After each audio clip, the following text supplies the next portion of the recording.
My name is Jovaune Rhodes, and I was born in Hamilton, right over at St. Joe's Hospital over here.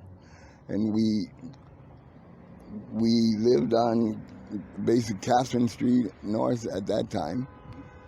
And at 5 years old, I think, is when I first got really interested in the work and what was going on, because I had a major influence in Hamilton.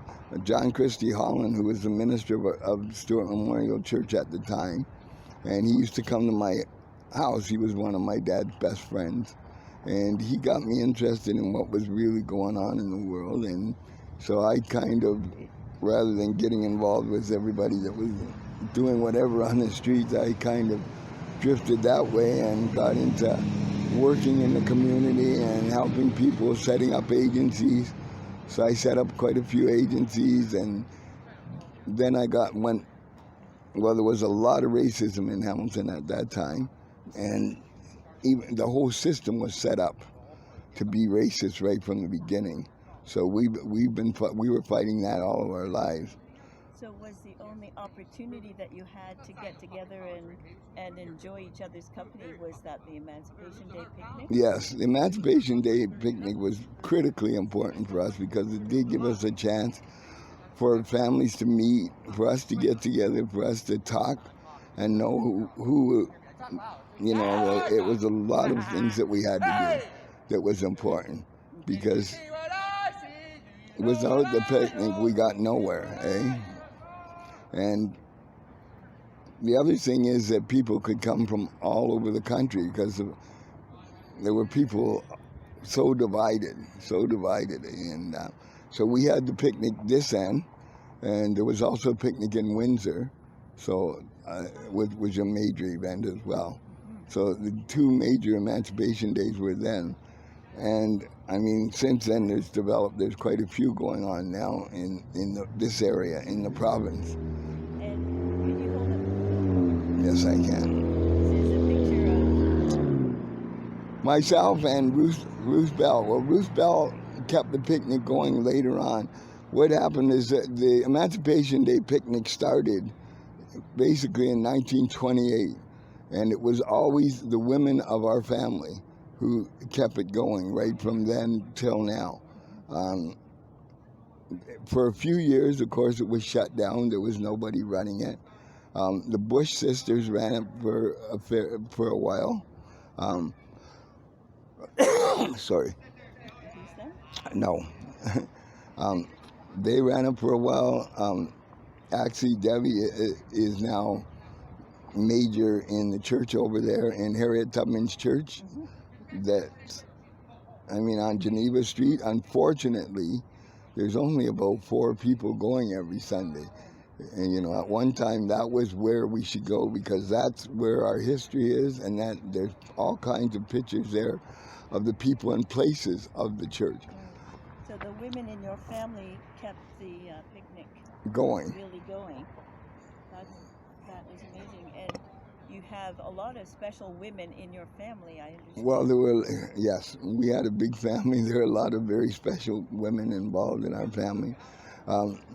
Because Harriet Tubman, when she came in and she set up in St. Catharines, Niagara Falls area, and all the families there are basically had come in through the Underground Railroad with Harriet Tubman. Mm-hmm. So it was very important for us. Some of this. And you have a connection there? Yes. Well, I talk to Deborah quite often. Mm-hmm. Deborah's very good, very, very good person, and she's keeping the tours going. Great. She runs the tours there through the church. And you have, you mentioned to me your close relationship with Harriet Tubman. Yes, she was my great-great-great-grandmother. I just found that out about 2 years ago through a historian who actually let me know this information. So it was quite interesting to us, because we already knew on my dad's side that we were involved with the other side of the Underground Railroad, right? The so-called Uncle Tom, Josiah Henson, I don't know how they could make him good guy and bad guy at the same time, because Josiah Henson was very critical and important to our community and to the Underground Railroad, right? And I actually went there quite a bit. I have a few pictures at home of myself and my mom at the Uncle Tom's Cabin up there in Chatham. And our name the Rhodes name is the first name listed as the families of the Underground Railroad through there. So we were kind of connected in both ends. So this is part of your family? Yes, this picture, this is my brother, and this is one of my mom's sisters, my aunt, and she's actually 94 years old right now.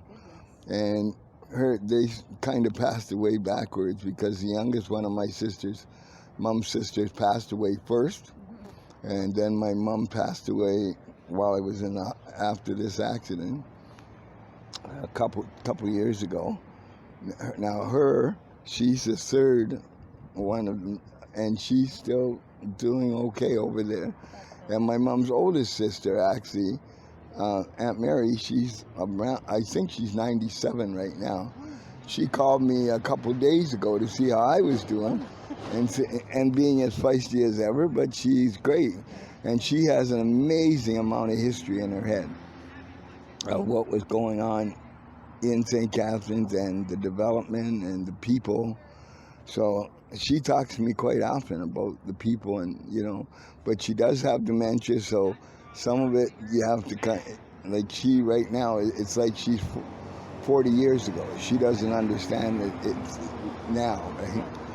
So she talks about it as if it's now. But one of the pictures blue. But sometimes actually that can be a great thing, because she's thinking 40, 50 years ago, and she's giving me the history of the people and places, which I find is really interesting and important. Really interesting and important. To keep going. And this is a picture.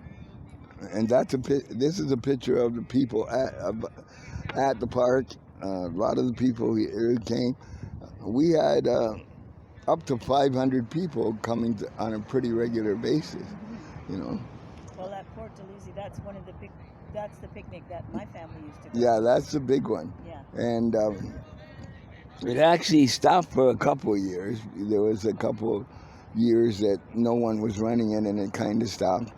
And then my daughter actually stepped in a couple of years ago on trying to get the city involved in doing more, but it was a problem. But she still tried to run it for a couple of years. What's your daughter's name? My daughter's name is Catherine.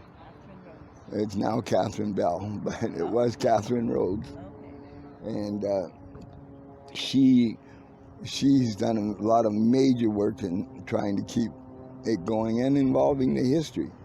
And I think it's really critical that we think about the history, because it's the only thing we have really left,